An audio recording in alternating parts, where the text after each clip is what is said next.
Sa film kasi, ang tool mo dyan ay yung camera mo. So parang kaya siya may mga technique din. Sa theater naman, ang tool mo dyan ay yung katawan mo mismo, ikaw mismo. Kasi hindi naman hindi mazo-zoom ng audience mo yung performance mo eh. Hindi niya magaganon. Sa TV naman, medyo mas malaki siya ng konti sa pelikula kasi lalo na ngayon, ang television, ino-open na lang nila tapos may ginagawa silang iba sa bahay. So, kailangan na nakakatch mo yung attention nila. Parang ganyan. So, yun naman kaya siguro mas nalalapit naman yung loob ko ngayon sa filmmaking kasi para sa akin, mas malapit siya sa reality ko. Ganyan. So, kung ano lang yung konting galaw lang at makapture siya ng camera, nuance na agad yun eh. Parang ganyan. Unlike sa theater, na kailangan mo talaga siyang lakihan kasi yun yung hinihingi ng medium. Kasi may mga nagbayad sa'yo dun sa dulo. Na same performance din dapat yung makarating sa kanila. So, kailangan maparating mo hanggang dun yung performance mo. So, parang, naman. Parang sa pagkakakwento mo ay ang challenging ng TV. Challenging na siya ngayon. Dahil kalaban mo yung attention span. Oo. Oo. Lalo na may cellphone na din ngayon eh. Oo. Nagiging bed music na lang yung minsan. Yes. Parang ganon, yung TV. Parang nagiging ganon siya sa atin. Unlike nung kunyari, manonood ka talaga ng pelikula, alamin mo kung saan, kasi pag hindi mo nasimulan yung storya, malulos ka eh. Uulitin mo eh. Uulitin mo, rewind mo. Hindi ka tulad ng pag TV,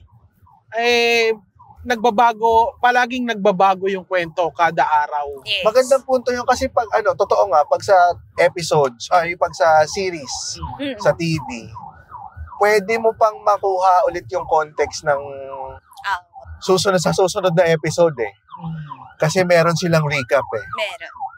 Ang nakaraan. Lagi.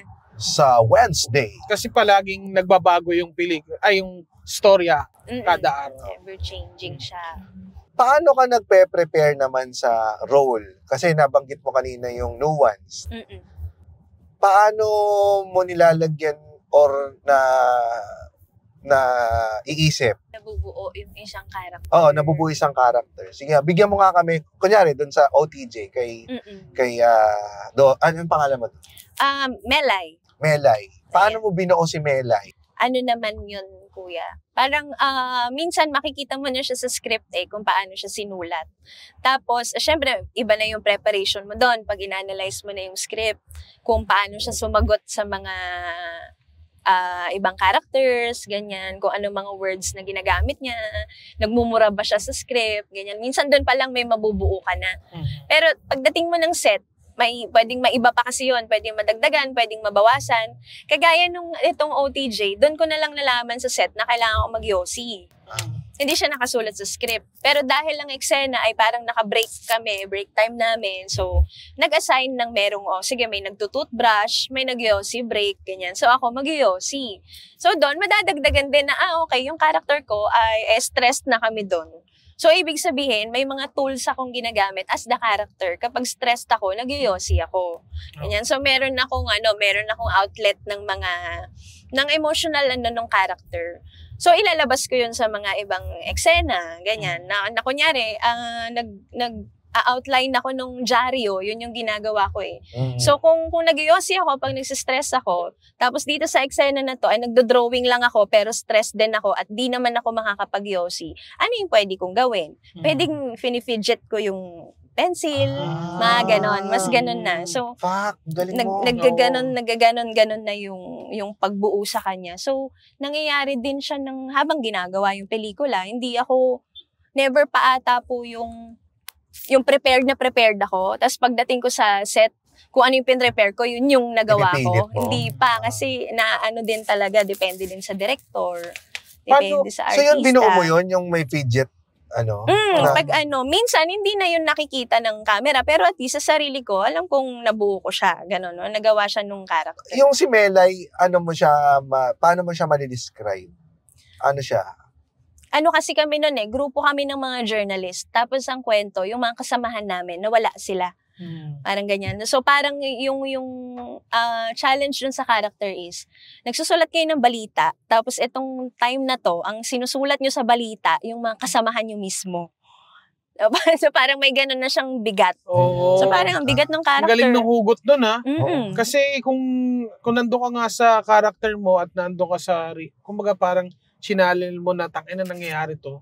Hindi lang Yossi yung magawa mo rin no? Kasi putang mga katrabaho mo na yun nandun eh. Totoo. Kasama na yung pag nag-worry ka na, di ba? May experience ka na bang ganon or malapit doon na hinugot mo o purely dahil lang sa script and eksena? Mas natutunan ko maging technical nito mga nakaraan. Hindi naman in a way na parang makina or denumero naman. Pero kailangan mo din talagang i-adjust eh. Minsan nga, depende kung paano ka dadamitan ng wardrobe eh. Pag nadamitan ka na, minsan nafe-feel mo na lang siya, yun na yun. Ganon. Kung ano yung itsura mo, anong sapatos ang pinasuot sa'yo, ganyan. Ganon. Nafe-feel mo na. Di ba ako yan, no? Parang biglang papasok na lang siya na, okay, ito. Yung kasi minsan yun ang nagiging wardrobe mo palagi. So pag sinuot mo na siya, nagsiswitch ka na rin. Pero may tanong ako doon. Kunyari, may binigay sa yung part na hindi mo pa siya, wala kang anything na malapit sa'yo. Na-experience mo yun.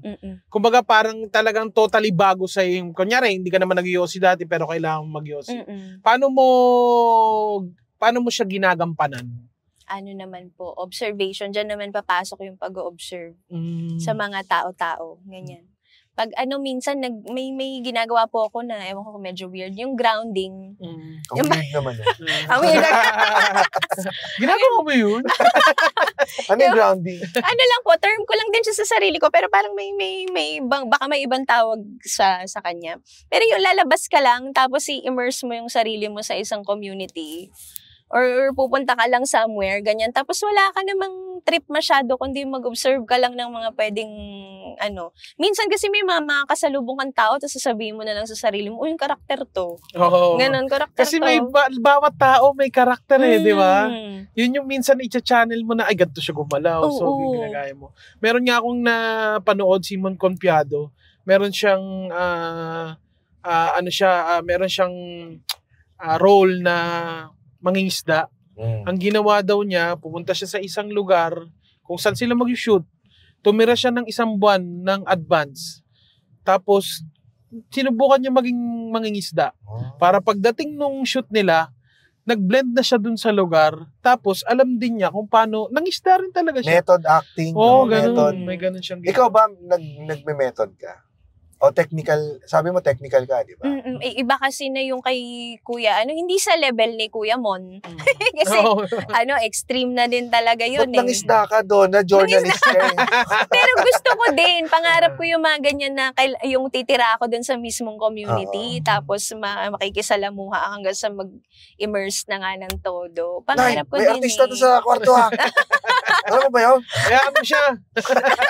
Ano yan? Method yan. Method yan. Pangarap ko din yon. So far, wala pa pong nabibigay kasi na ganong role. Pero kung may chance, gusto ko rin siyang gawin. Catch the latest episodes on YouTube, Spotify, or wherever you listen to podcasts. Dito lang sa Fast Lane with VinFast.